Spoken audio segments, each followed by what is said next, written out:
Here's a guy who has 5 new questions for atheists. In 2020, I had 10 questions for atheists, and the response was pretty big. I put my reaction to the videos that atheists made in response to it into a playlist on this channel that you can check out, and I still get answers to those questions to this day.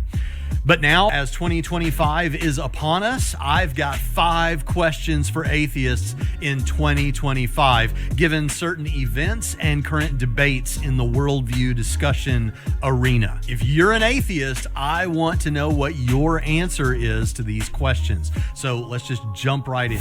Question 1. Cameron Bertuzzi over at Capturing Christianity recently caused a lot of controversy by saying he no longer takes atheism seriously.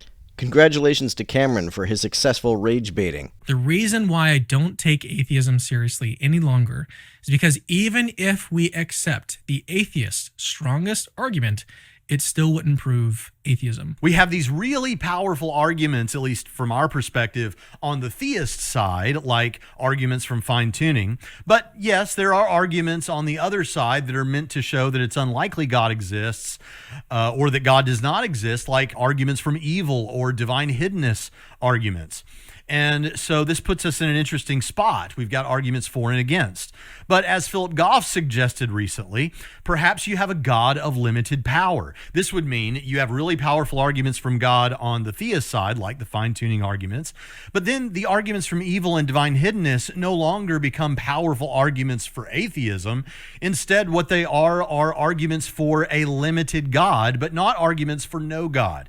And so there's no reason to take atheism seriously, someone might decide. Any argument against God's existence is going to be contingent upon the particular definition of God in question. Many theists insist that God, by definition, is all-powerful. If you define God that way, then arguments that demonstrate the contradictions that follow from that definition are successful. However, if you define God as not necessarily being all-powerful, then those arguments aren't as strong. However, these are not the arguments that convince me that God does not exist. What convinces me that God does not exist is the insistence that he created the universe and that his existence is not contingent upon the existence of space and time. These are self-contradictory notions. The universe is the space-time continuum, and to create the universe, one would have to create time. You can't create something at a time when it already exists, and there was never a time when time did not already exist, therefore the space-time continuum cannot be created. And to say that something exists is to say that it has location in space-time. To say that a thing's existence is or even can be independent of space-time, as many apologists claim is the case for God, is to say that it can exist without existing anywhere or at any time. This is a clear and obvious contradiction. I don't see how these two arguments are anything other than airtight unless you believe in a God that is bound by space and time and who did not create the universe.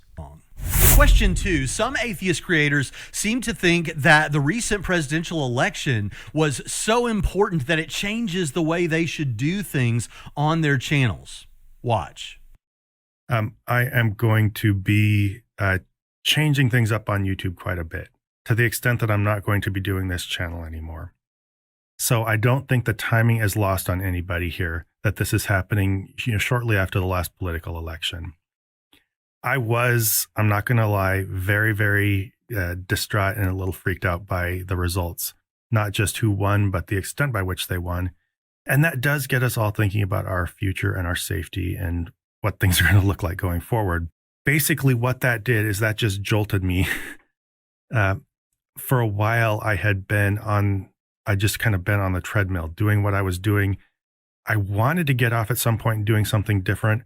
And so this election and the little jolt that it gave me just kind of pushed me off the algorithm treadmill and gave me the prompt to just do something a little different. I am shifting gears a little bit here and widening the lens, so to speak. And I want to talk about it because I've changed my mind since my last video.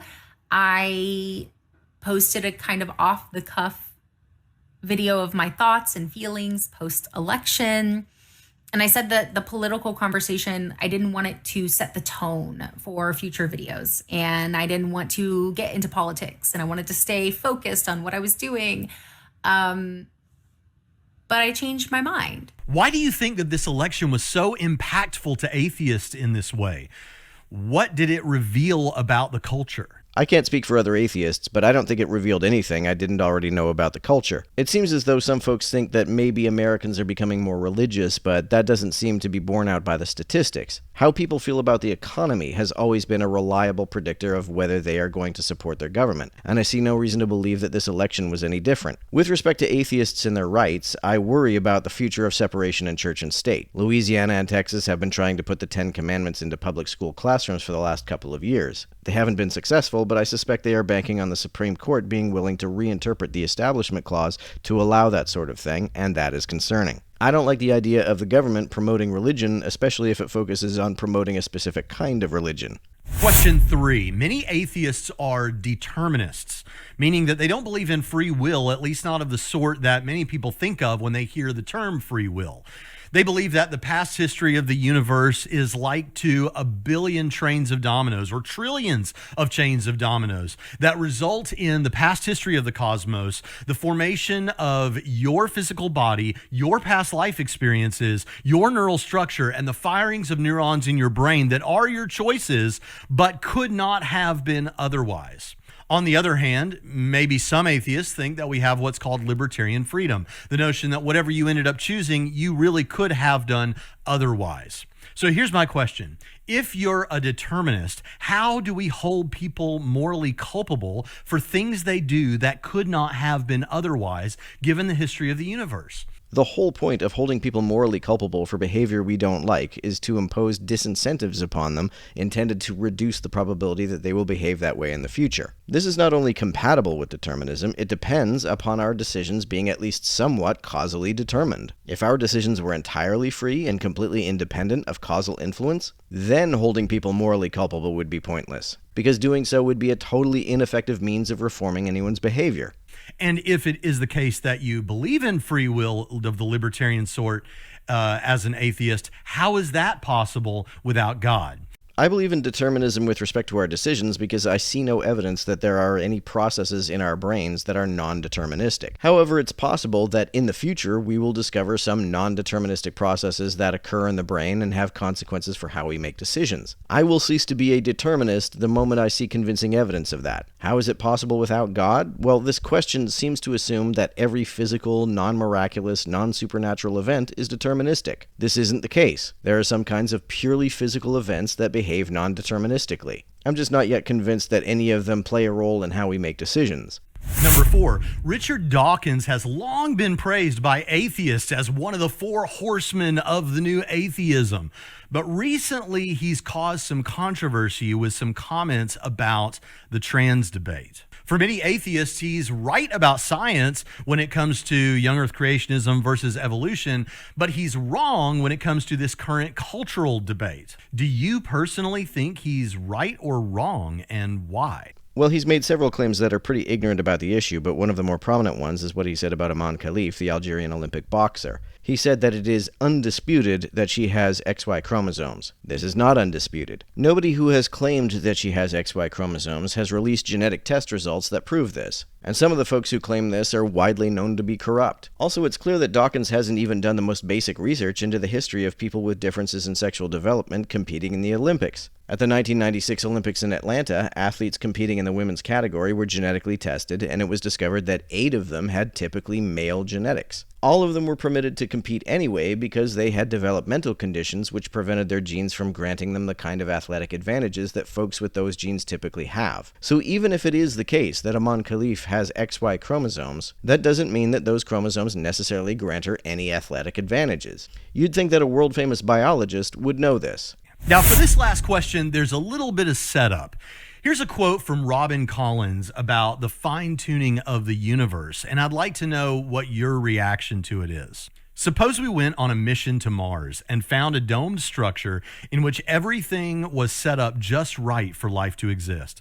The temperature, for example, was set to around 70 degrees Fahrenheit, and the humidity was at 50%. Moreover, there was an oxygen recycling system, an energy gathering system, and a whole system for the production of food. Put simply, the domed structure appeared to be a fully functioning biosphere. What conclusion would we draw from finding this structure? Would we draw the conclusion that it just happened to form by chance? Certainly not. Instead, we would unanimously conclude that it was designed by some intelligent being.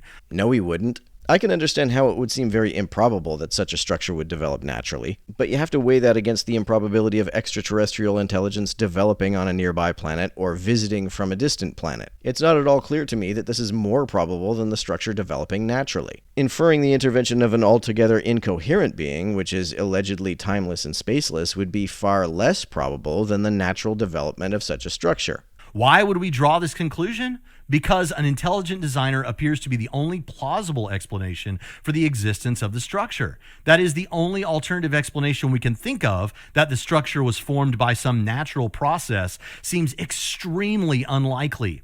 But the idea that it was created by an intelligence seems at least as unlikely.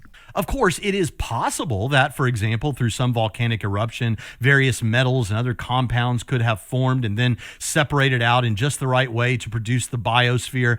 But such a scenario strikes us as extraordinarily unlikely, thus making this alternative explanation unbelievable. The universe is analogous to such a biosphere, according to recent findings in physics. Almost everything about the basic structure of the universe, for example, the fundamental laws and parameters of physics and the initial distribution of matter and energy, is balanced on a razor's edge for life to occur. As the eminent Princeton physicist Freeman Dyson notes, quote, "There are many lucky accidents in physics. Without such accidents, water could not exist as liquid, chains of carbon atoms could not form complex organic molecules, and hydrogen atoms could not form breakable bridges between molecules. In short, life as we know it would be impossible." Yeah, but what reason do we have to believe that those values were ever free to vary? The mere fact that we can imagine them being different is no reason to believe they actually ever could have been different. The fine-tuning argument asserts that life would be impossible in a universe with even slightly different constants, but this is only true if there is no all-powerful God who would be capable of putting life into a universe with any set of constants. A truly alpha Chad God would not need to futz around with the settings of the universe to get life to exist inside of it. Only the beta soy God that is not all-powerful, whose existence you proposed earlier in the video, would ever need to do that.